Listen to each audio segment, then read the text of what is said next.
রাতের রাতে জাগ্রত থাকা সুন্নত নয়, পরের দিন রোজা রাখা সুন্নত নয়, গোসল করা সুন্নত নয়, হালুয়া রুটি খাওয়া সুন্নত নয়। এটা জেনেও যে করবে সে বিদআত করবে, গুনার কাজ করবে এবং সুন্নতের সাথে দুশমনির কারণে সে ক্ষমার অযোগ্য হবে।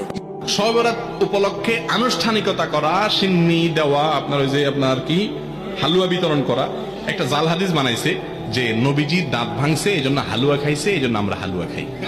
মানে কত বড় চিটারি আপনি চিন্তা করেন। আপনার বাপের কথা কথা ঠ্যাং ভাঙছে এই জন্য উনি একটা ইয়া নিছে, কি বলে এগুলাকে, একটা লাঠি নিছে মনে করেন, লাঠি দিয়ে বেচারা ঠ্যাঙে ঠ্যাঙে হাঁটে, কারণ ঠ্যাং ভেঙে গেছে। এখন আপনি বাপের ছেলে বলতেছেন, উফ আমার বাপের শত্রুর সাথে লড়াই করতে গিয়া ঠ্যাং ভেঙে ফেলছে, অতএব বাপের প্রতি আমি ভালোবাসা প্রকাশ করতে গিয়ে আমার ভালা ঠ্যাঙে আমি একটা লাঠি নিয়ে খোঁড়াইতেছি। বাপে ওই লাঠিটা নিয়ে মাথা দিয়ে মারবে কি পারবে না, যে বেয়াদব তুই তো আমার ভেঙাইতেছিস। ঠিক